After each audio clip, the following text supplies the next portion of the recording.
3,000 citizens taken from us, leaving a gaping hole in our hearts. On September 11th, 2001, in our time of grief, the American people came together. We offered our neighbors a hand, and we offered the wounded our blood. We reaffirmed our ties to each other and our love of community and country. On that day, no matter where we came from, what God we prayed to, or what race or ethnicity we were united as one American family.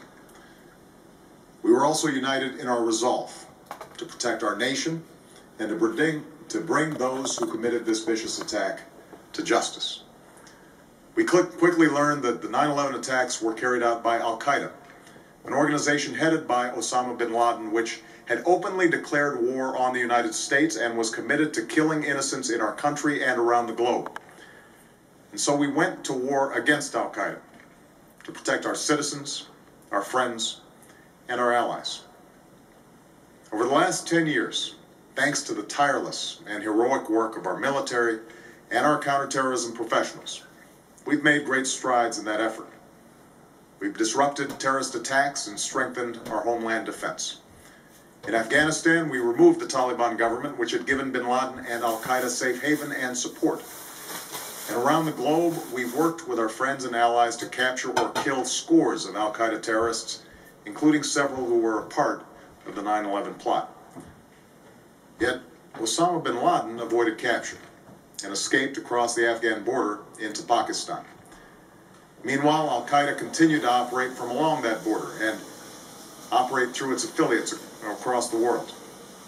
And so shortly after taking office, I directed Leon Panetta, the director of the CIA, to make the killing or capture of bin Laden the top priority of our war against Al-Qaeda, even as we continued our broader efforts to disrupt, dismantle, and defeat his network.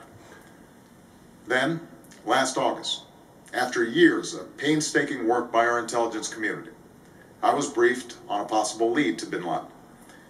It was far from certain, and it took many months to run this thread to ground. I met repeatedly with my national security team as we developed more information about the possibility that we had located bin Laden hiding within a compound deep inside Pakistan. And finally, last week, I determined that we had enough intelligence to take action and authorized an operation to get Osama bin Laden and bring him to justice. Today, at my direction, the United States launched a targeted operation against that compound in Abbottabad, Pakistan. A small team of Americans carried out the operation with extraordinary courage and capability. No Americans were harmed. They took care to avoid civilian casualties. After a firefight, they killed Osama bin Laden and took custody of his body. For over 2 decades, bin Laden has been Al-Qaeda's leader and symbol, and has continued to plot attacks against our country and our friends and allies. The death of bin Laden marks the most significant achievement to date in our nation's effort to defeat Al-Qaeda. Yet his death does not mark the end of our effort. There's no doubt that Al-Qaeda will continue to pursue attacks against us. We must, and we will, remain vigilant at home and abroad. As we do, we must also reaffirm that the United States is not and never will be at war with Islam. I've made clear, just as President Bush did shortly after 9/11, that our war is not against Islam. Bin Laden was not a Muslim leader. He was a mass murderer of Muslims. Indeed, Al-Qaeda has slaughtered scores of Muslims in many countries, including our own. So his demise should be welcomed by all who believe in peace and human dignity.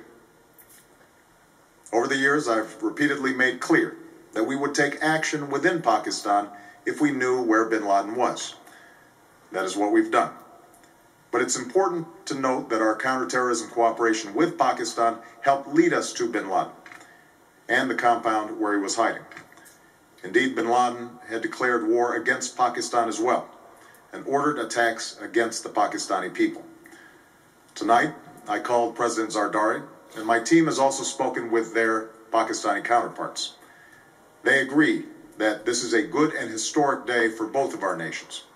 And going forward, it is essential that Pakistan continue to join us in the fight against Al-Qaeda and its affiliates.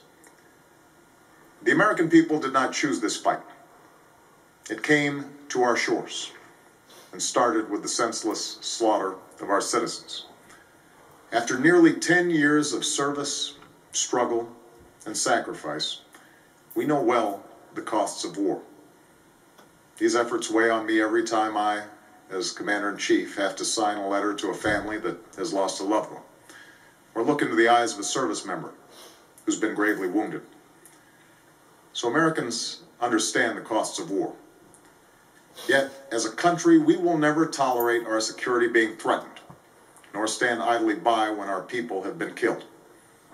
We will be relentless in defense of our citizens and our friends and allies. We will be true to the values that make us who we are. And on nights like this one, we can say to those families who have lost loved ones to Al-Qaeda's terror, justice has been done. Tonight, we give thanks to the countless intelligence and counterterrorism professionals who've worked tirelessly to achieve this outcome. The American people do not see their work nor know their names, but tonight they feel the satisfaction of their work and the result of their pursuit of justice. We give thanks for the men who carried out this operation, for they exemplify the professionalism, patriotism, and unparalleled courage of those who serve our country. And they are part of a generation that has borne the heaviest share of the burden since that September day. Finally, let me say to the families who lost loved ones on 9/11 that we have never forgotten your loss, nor wavered in our commitment to see that we do whatever it takes to prevent another attack on our shores. And tonight, let us think back to the sense of unity that prevailed on 9/11. I know that it has at times frayed, yet today's achievement is a testament to the greatness of our country and the determination of the American people. The cause of securing our country is not complete, but tonight we are once again reminded that America can do whatever we set our mind to. That is the story of our history. Whether it's the pursuit of prosperity for our people, or the struggle for equality for all our citizens, our commitment to stand up for our values abroad, and our sacrifices to make the world a safer place. Let us remember that we can do these things not just because of wealth or power, but because of who we are. One nation, under God, indivisible, with liberty and justice for all. Thank you. May God bless you. And may God bless the United States of America.